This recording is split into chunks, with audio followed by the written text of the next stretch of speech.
Sol lucet omnibus. Amor vincit omnia. Carpe diem. Assim começou a nossa língua que, com o passar dos séculos, virou: o sol nasce para todos, o amor vence todas as coisas, aproveite o dia. E aproveite bem essa unidade 2 que começa agora sobre a origem da língua portuguesa. Tudo começou no século II a.C., quando os romanos invadiram a Península Ibérica, contribuindo para a disseminação do latim falado. Os soldados foram os principais responsáveis pela disseminação do latim vulgar, como era conhecida a língua falada pelas pessoas sem acesso à educação formal, ao passo que o latim clássico era empregado em obras literárias e documentos oficiais. Nessa unidade 2, você vai conhecer o processo de latinização das penínsulas Itálica e Ibérica, as características do latim vulgar e do latim clássico, estudar o processo de formação das línguas românicas e os períodos de constituição da língua portuguesa, conhecidos por período arcaico, clássico e período moderno. Na SGA, o estudante norte-americano Steve McQueen virá ao Brasil para fazer um intercâmbio sobre a língua portuguesa. Você e seu colega Steve vão solucionar as situações-problemas sobre a história da Constituição do português e aprofundar os conhecimentos sobre o assunto. Para te ajudar nos estudos, consulte o livro didático, acesse o material complementar e acompanhe as webaulas. E responda aos questionários das pré- e pós-aulas. A gente fica por aqui. Bons estudos e até mais!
Você acha?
Aí. É isso aí. Aí, do jeito. Dá uma pistada. Atenção! Começa agora uma teleaula de História do Ensino Médio. Você vai assistir a teleaula de número 9. Bons estudos!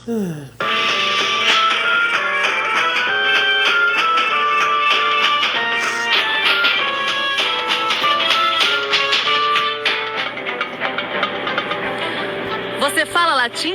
Não? Eu também não, mas com certeza você já deve ter visto ou ouvido muita coisa em latim, que é a raiz do português que hoje a gente fala e que foi a língua dos romanos. Hoje o latim é uma língua morta, quer dizer, nenhum povo mais se comunica através dela. Ela existe apenas nos livros e nas citações, mas o povo que dominou o mundo antigo deixou marcas importantes culturais e políticas que ajudaram a moldar o mundo contemporâneo. Na teleaula de hoje, vamos conhecer a sociedade romana com seus patrícios e plebeus. Vamos ver como os plebeus lutaram contra os patrícios até conseguir direitos de cidadania que valem até hoje. E ainda as guerras que tornaram Roma uma potência. Vamos começar com as origens de Roma. Você vai entender aquele dito popular: Roma não se fez num dia.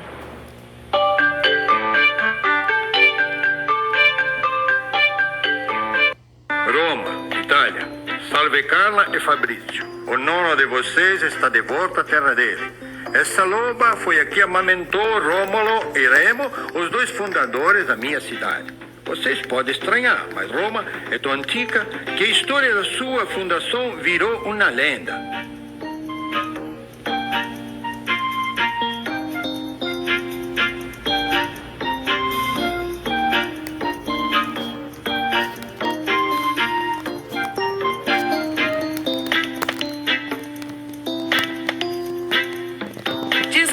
Contada pelo poeta Virgílio neste livro, a Eneida, que Enéas, um príncipe troiano, fugiu para a Península Itálica depois que os gregos destruíram a cidade de Troia e fundou a aldeia de Alba Longa. Muito tempo depois, dois irmãos que queriam ser reis de Alba Longa brigaram. O vencedor, que era tio-avô dos gêmeos Rômulo e Remo, jogou os meninos no rio Tibre. Os deuses protegeram os meninos, que foram amamentados por uma loba. Quando cresceram, Rômulo e Remo voltaram para Alba Longa, mataram o rei e fundaram uma cidade sobre 7 colinas. A cidade se chamou Roma. A lenda de Rômulo e Remo se mistura com a história dos latinos, que eram os habitantes do Lácio, no centro da Península Itálica. Quando os latinos chegaram ao Lácio, o mapa da península estava assim. A Magna Grécia, ao sul, era ocupada pelos gregos. O norte e o centro eram ocupados pelos etruscos. Várias famílias latinas se fixaram no Monte Palatino. Ali, em 753 a.C., fundaram a aldeia de Palatina. Essa data ficou sendo a da fundação de Roma. Nem os habitantes da Palatina, nem os das outras 6 aldeias das 7 colinas conseguiram conter o avanço dos etruscos, que vieram, dominaram o Lácio, juntaram as 7 aldeias e criaram a cidade de Roma, que passou a ser governada por reis com poder absoluto. Roma progride sob o governo de Tarquínio, o Antigo. Tarquínio embeleza a cidade, constrói um circo, foro ou praça pública e o esgoto principal. Outro rei etrusco, Sérvio Túlio, levanta uma muralha e proclama as primeiras leis sociais. 520 a.C., Tarquínio Soberbo tenta conquistar as colônias gregas do sul, mas é derrotado. Essa derrota marca o fim do domínio. 509 a.C., os latinos expulsam os etruscos do Lácio. Ô Vicente, Fala. você conhece aquela poesia que diz assim: a última flor do Lácio, inculta e bela? Opa, tá lembrado? grande Olavo Bilac. Aliás, esse poema, Gil, chama-se Língua Portuguesa. E ele chama de A Última Flor do Lácio, sabe por quê? Porque o português veio do latim, assim como outras línguas vieram do latim. O francês, o espanhol, o italiano, o romeno. Olha, eu tava pensando, olha, pro latim dar origem a tantas línguas, deve ter sido falado em grande parte da Europa. Sem dúvida. Ou seja, os romanos organizaram uma sociedade que influenciou o mundo. Exatamente. Não é? Dobra aqui. A sociedade organizada pelos romanos nos tempos da monarquia era formada por 3 grandes grupos: os patrícios, os plebeus e os escravos. Os patrícios eram os descendentes dos pais da cidade. Formavam várias famílias ligadas por laços de parentesco. Ocupavam cargos públicos, governavam e tinham as melhores terras da região. Cada família formava uma gens. Os patrícios se dividiam em 30 grupos chamados de cúrias. Eles se reuniam em assembleias chamadas comícios para propor e votar as leis, escolher os reis e nomear os funcionários do governo. A plebe era formada pelos estrangeiros e pelos romanos que não faziam parte da gens. Eram livres, mas não tinham direitos nem participavam do governo. O grupo dos escravos era formado por plebeus que não puderam pagar suas dívidas e prisioneiros de guerra. Eram tratados como se fossem coisas e não existiam na legislação. A família romana era formada pelo pai, a mãe, os filhos, os escravos e os clientes. Clientes eram plebeus que, para melhorar de vida, se tornavam protegidos de uma família patrícia. Em troca, prestavam favores a essa família. Tá aí outro costume que chegou até nós. O cliente, Gil. E tá aí uma palavra muito conhecida na política brasileira: clientelismo, que quer dizer troca de favores entre quem tem poder e os seus protegidos. Não é isso? Na família romana, o pai desempenhava o papel de sacerdote religioso. Eles veneravam os espíritos dos antepassados e gênios protetores da casa, chamados de lares. O fogo sagrado dos lares ficava sempre aceso em lareiras. Engraçado, né, Vicente? Os romanos adotaram os deuses dos gregos. Foi. Agora, a liberdade das mulheres, nem pensar. Não, mas sabe o que eu acho, Gil? Eu acho que isso aí tem a ver com o estabelecimento da república, sabia? Por quem? Porque os romanos nessa época estavam se tornando grandes guerreiros. É verdade. E eles precisavam preservar as mulheres, as crianças em segurança. Afinal, eram elas que garantiam a sobrevivência da classe dos patrícios. Vem cá, já que você falou de república, vamos ver como ela funcionava? 509 a.C. A expulsão dos etruscos coincide com a República e o começo da expansão territorial de Roma. A aristocracia continua governando, mas os plebeus começam a pressionar. Surge entre todos os romanos um forte ideal militar. A República trouxe poucas novidades em termos de governo. A primeira, o rei foi substituído por 2 cônsules, que eram eleitos uma vez por ano. A segunda, em caso de alguma guerra ou de algum acidente muito grave, os cônsules eram substituídos por um ditador, que governava durante 6 meses e que tinha poder absoluto, inclusive de vida e de morte sobre os cidadãos romanos. Terceira, o Senado romano. O Senado era formado por 300 membros vitalícios, quer dizer, só eram substituídos quando morriam. O Senado foi assumindo papéis cada vez mais importantes, controlava o dinheiro público e podia vetar os atos dos comícios. Gil, pensa uma coisa, res quer dizer coisa, pública é pública mesmo, de todos, do povo. Agora, como é que esses caras chamavam de república um governo onde só os patrícios mandavam? Será que os plebeus tinham como lutar pela igualdade social? Os plebeus tinham como lutar pela igualdade social por um motivo. A maioria das tropas do exército romano era formada por plebeus. Se eles lutavam nas guerras, era justo também que participassem do governo da cidade. Mas foram necessários 200 anos de luta até que os patrícios cedessem às pressões dos plebeus e igualassem os direitos sociais. Oi, você saberia me dizer um direito social ou um direito do cidadão? Sim, saúde. Que eu conheço, um direito de voto.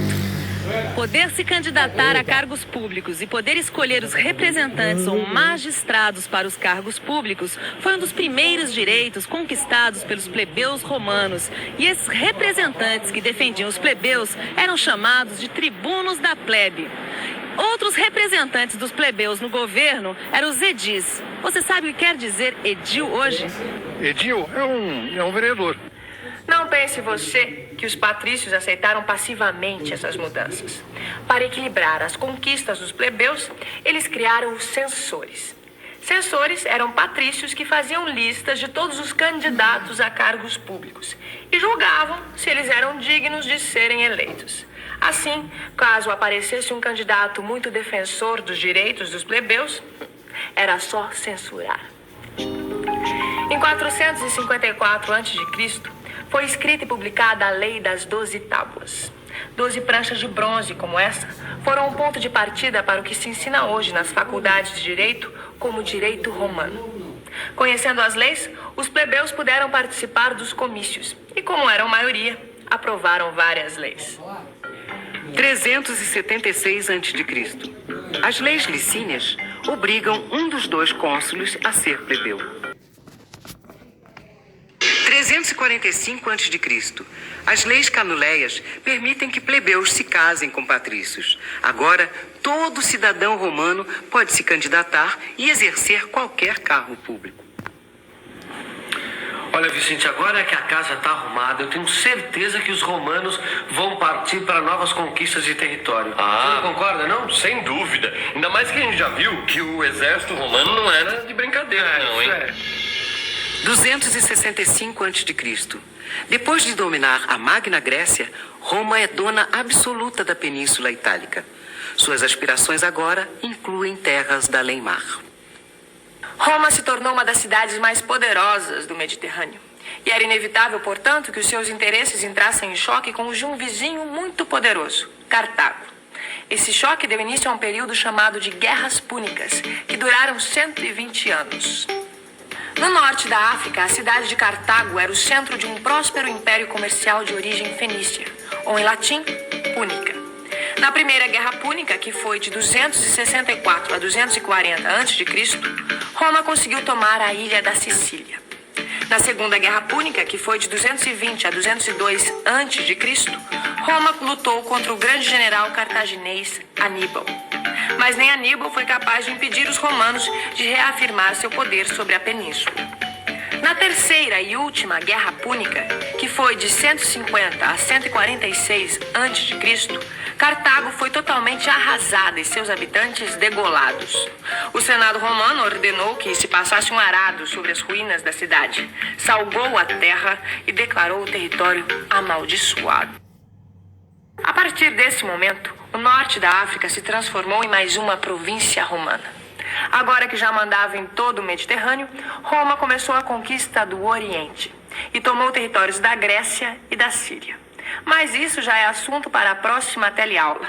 Por hoje você fica com a revisão. E atenção, se liga aí que é hora da revisão. Na teleaula de hoje, você conheceu a lenda que se mistura com a história da fundação de Roma. E viu como a cidade passou de monarquia a república. A sociedade romana se dividia em grupos de patrícios, plebeus e escravos. Durante 200 anos, os plebeus lutaram contra os patrícios para conseguir direitos sociais. E conseguiram. Durante as guerras púnicas, os romanos destruíram a cidade de Cartago e se tornaram donos do norte da África. Na próxima teleaula, você vai conhecer a crise da República Romana e como o Império decaiu. E para não ficar nenhuma dúvida, dê uma bela olhada no seu livro de estudos e faça os exercícios com Animus et Fide, que em latim quer dizer com fé e coragem.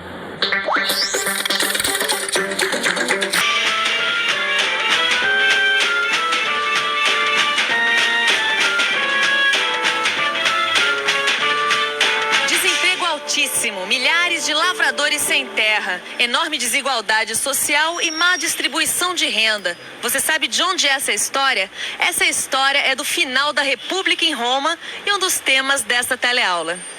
Nessa teleaula, você vai ver a crise da República Romana e o surgimento do Império. Vai também conhecer a grandeza e decadência da civilização de Roma.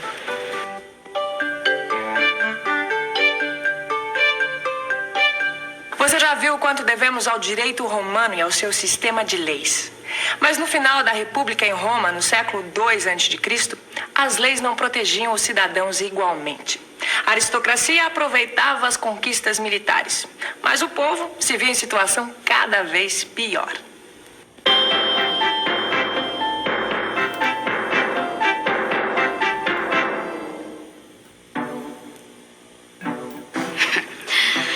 Colega novo, hein? E colega o quê? Ué, não tá desempregado que nem a gente? Tá perdido. Tá. Tive as terras para pagar umas dívidas e agora... Agora virou um colega desse monte de desempregado e mendigo de Roma. Mas se pelo menos o Partido Popular fizesse alguma coisa pela gente. Mas não. O Partido Senatorial manda em tudo. Os ricos estão cada vez mais ricos. Ai, calma, colega, calma, olha só. Os políticos, dão o pão e o governo dá o circo. A gente pode ver a corrida de biga grátis. Acabar assim, pão e circo? O que é você agora, meu? O que a gente aqui um monte de homens livres, sem posses, nem empregos, nem terra. Parasitas, eu não quero ser parasita. Parasitas? Era o nome que era dado às pessoas que viviam às custas do Estado, entendeu? O Estado distribuía comida e organizava os espetáculos de circo, e eles que levavam essa vida. Mas peraí, os pequenos produtores não eram parasitas? Não. Pelo jeito aí, no caso... Oportunidade? Nenhuma oportunidade, porque os poderosos formaram os latifúndios, que eram grandes propriedades de terra, usavam trabalho escravo, portanto eles podiam vender os produtos a preços melhores do que os pequenos produtores. Mas Vicente, Roma não era uma república de pequenos fazendeiros? Exatamente. Como foi acontecer esse desequilíbrio todo? Para entender por quê, a gente precisa pensar um pouco. Vamos pensar um pouco. As guerras de conquista de Roma haviam provocado um grande aumento no número de escravos, devido à venda de prisioneiros de guerra. As novas terras conquistadas se tornavam propriedade de uns poucos aristocratas e eram trabalhadas pelos escravos. Sem gastar com mão de obra, esses proprietários podiam produzir e vender seus produtos por um preço menor. Sem poder competir, os pequenos proprietários, os lavradores e os operários perderam suas terras e ocupações. O resultado dessas mudanças em Roma foi uma luta de classes. De um lado, a aristocracia rica, no Partido Senatorial. Do outro, os miseráveis, no Partido Popular. Os senadores trabalhavam para manter os privilégios dos ricos, mas tiveram que enfrentar os irmãos Graco. Tibério Graco se elegeu tribuno defendendo uma reforma agrária. 10 anos depois, Caio Graco retomava a luta defendendo uma lei que protegia os mais pobres e atacando os poderes do Senado. Nenhum dos irmãos Graco conseguiu realizar essas reformas. Acabaram mortos e seus seguidores foram massacrados. A violência acabou abrindo caminho para o surgimento das ditaduras militares. Em 121 a.C., Caio Graco é assassinado pelo partido senatorial. Em 107 a.C., Caio Mário é eleito cônsul. Mário era um militar, filho de camponeses, que fortaleceu sua posição no Partido Popular graças às vitórias nas guerras. Foi o primeiro a usar o exército que chefiava para se fortalecer politicamente. Os confrontos políticos continuaram até que o partido senatorial convocou o general Sila para conter os partidários de Mário. Em 88 a.C., começa a Guerra Civil. A luta dura 6 anos. Mário morre no conflito e Sila assume o poder. Massacra seus oponentes e institui leis repressivas. Em 72 a.C., os escravos de Roma se revoltaram. O escravo Espartacus, que lutava no circo como gladiador, comanda a revolta de 70.000 escravos, que são esmagados pelo general Pompeu. O general Pompeu, para governar sem depender do Senado, formou um triunvirato com 2 outros importantes personagens da vida em Roma. Triunvirato quer dizer governo dos 3 varões. O primeiro era Pompeu. O segundo, Crasso, o homem mais rico de Roma. E o terceiro era o general Júlio César. Júlio César exerceu todos os cargos públicos em Roma e foi também um defensor dos pobres. Além disso, Júlio César era um brilhante general. Conquistou toda a Gália, o que corresponde hoje aos territórios da França e da Bélgica. A conquista o tornou o homem mais poderoso de Roma. Sentindo-se ameaçado, Pompeu se alia ao partido senatorial e desafia Júlio César. Era a Segunda Guerra Civil. Em 48 a.C., os exércitos de Pompeu e Júlio César têm o confronto final em Tessália. Júlio César vence, persegue Pompeu até o Egito, lá encontra Cleópatra. Cleópatra, a rainha do Egito, torna-se amante de Júlio César. Ao voltar a Roma, ele é ditador perpétuo. Júlio César abre a participação no Senado para representantes das províncias, reparte terras, funda colônias, realiza obras públicas e reorganiza a administração. E institui uma coisa que usamos até hoje. Oi, você sabe de onde veio o nosso calendário de 365 dias e um ano bissexto a cada 4 anos? Veio dos romanos. Se não me engano, do calendário juliano. Nosso calendário é uma herança de Júlio César. Ele o instituiu e por isso é chamado de calendário juliano. Aliás, o mês de julho é uma homenagem a Júlio César, que curiosamente ficou este período no poder, um único ano. A antiga aristocracia conspirou contra Júlio César e em 44 a.C. ele foi assassinado a punhaladas por um grupo chefiado por Cássio e por seu filho adotivo, Brutus. Até tu, Bruto. Dizem que foi isso que Júlio César falou ao ser assassinado. Mas acontece o seguinte, Gil. O seu herdeiro anunciado, que era sobrinho neto dele, chamava-se Otávio. O que ele fez? Ele se juntou com seus antigos assessores, que eram Marco Antônio e o Lépido, e formaram o segundo triunvirato. Mas pelo jeito que a gente viu na história, esse negócio de triunvirato não deu muito certo, não. Três governando... Não deu certo mesmo. Para começar, um deles, que foi o Lépido, renunciou à sua parte no poder. E o outro, Marco Antônio, se casou com a Cleópatra, que era rainha do Egito. De novo essa tal de Cleópatra? Ela mesma. E que ela não tinha sido amante do Júlio César? Exatamente. Inclusive, ela tinha fama de ser a mulher mais bonita do mundo. Não sei se era ou não, é isso que diz a história. Agora, com certeza, com esse casamento, o que ela estava querendo? Assegurar para o Egito uma posição melhor dentro do Império de Roma. Mas e daí? E daí que Roma viu que essa é uma boa oportunidade para se livrar do Marco Antônio. Então o que Otávio fez? Declarou guerra ao Egito. Otávio venceu a guerra, derrotando a frota egípcia em 31 a.C. Marco Antônio se matou e Cleópatra se deixou picar por uma víbora. O Egito passou a ser uma província romana e Otávio não tinha mais ninguém à sua frente. A vitória de Otávio inaugurou o período mais próspero de Roma. E Otávio foi sagrado imperador, ou o general vitorioso. E ainda recebeu o título de Augusto, ou o consagrado. Em 27 a.C., Otávio obtém o título de Augusto. Começa uma nova fase na história de Roma, em que todo o poder fica nas mãos de um único homem. Começa o Império, que dura 500 anos, período em que Roma atinge o seu apogeu. As conquistas territoriais atingem o máximo. A literatura tem criações geniais de Horácio, Virgílio e Ovídio. Sêneca se destaca na filosofia. Na medicina, Celso escreve um manual de cirurgia que incluía técnicas de extração das amígdalas, operações de catarata e cirurgia plástica. Nas artes, imitavam os gregos. Mas a grande marca romana foi a arquitetura. Olha, Vicente, olha como era a cidade antigamente. Se bem que os cristãos não deviam gostar muito de Roma Imperial, hein? Bom, também do jeito que eles eram perseguidos, não podiam gostar mesmo, né? Sabe o que eu acho estranho, Vicente? É o seguinte, os romanos, eles tinham uma tradição de serem respeitadores das religiões. Por que perseguiram justamente os cristãos? Olha, Gil, o cristianismo chegou em Roma mais ou menos uns 30 anos depois da morte de Cristo, né? E durante algum tempo, os cristãos tinham que usar as catacumbas, ó, que nós estamos vendo aqui, para se encontrarem, porque eles eram perseguidos por alguns imperadores. Os cristãos eram perseguidos porque se recusavam a adorar o imperador, a participar das solenidades e a prestar serviço militar. E eles chegaram a ser jogados às feras no Coliseu como diversão pública, não é isso?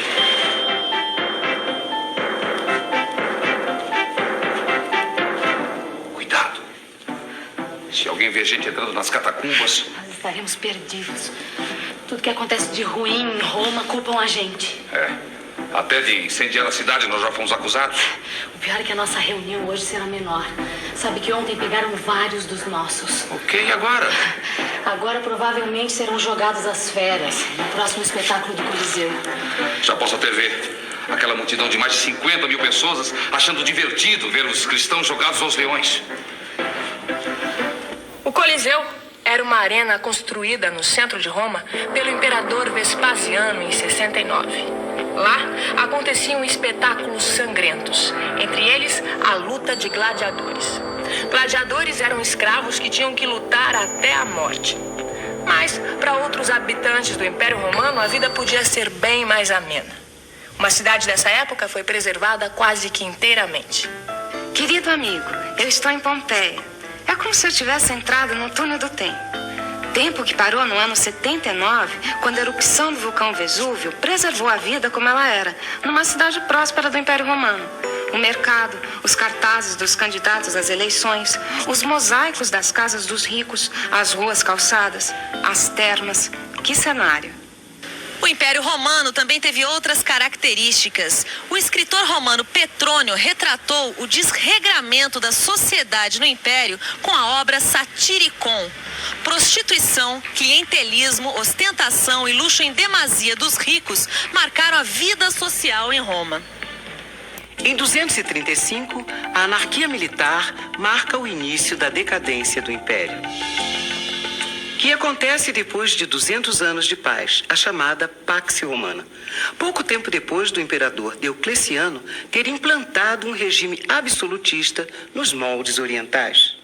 Anarquia militar, guerras, miséria, burocracia, uma corte de parasitas, crise no comércio e na indústria, a peste trazida pelos soldados que voltavam do Oriente, ameaça de invasões bárbaras. A insegurança leva os romanos a darem atenção aos que pregavam a salvação pessoal. E o cristianismo acaba por triunfar. Em 313, o imperador Constantino dá liberdade ao culto cristão. Em 330, o cristianismo torna-se religião oficial. Mas, Vicente, a essa altura o Império já estava sendo invadido? Estava sendo invadido pelos bárbaros. Tinham tribos asiáticas como os hunos e germânicas como os visigodos, os vândalos, que já estavam invadindo e saqueando o Império. E foi aí que o Império Romano do Ocidente desmoronou. Em 476, um chefe bárbaro se proclama rei de Roma. O fim da glória romana é devido em parte ao imperialismo, ao custo de manter uma máquina militar tão grande, à corrupção política e ao desmantelamento do comércio. No final, a inflação era tanta que o dinheiro praticamente sumiu de circulação, já que não valia mais nada. As cidades estavam cheias de miseráveis, enquanto os grandes proprietários se entrincheiravam com seus escravos em suas propriedades. Uma história que vale a pena revisar. E atenção, se liga aí que é hora da revisão. Na teleaula de hoje, você viu que as desigualdades sociais provocaram uma crise na República Romana, o que levou mais de uma vez à Guerra Civil, e que o Partido Senatorial impedia reformas propostas pelo Partido Popular. Viu que o general Júlio César vence seus oponentes e implanta reformas populares, e que é assassinado por membros da aristocracia. Aprendeu que seu sucessor dá início ao Império, que dura 500 anos, e que nesse período Roma atinge o auge. Viu também que o Império Romano cai devido a seus vícios internos e às invasões dos povos bárbaros. A parte oriental do Império Romano duraria 1000 anos. Na parte ocidental, as cidades perdem totalmente a sua importância. O comércio se reduz ao mínimo e a economia torna-se essencialmente agrícola e fechada. Mas isso já é assunto para outra teleaula. Até lá!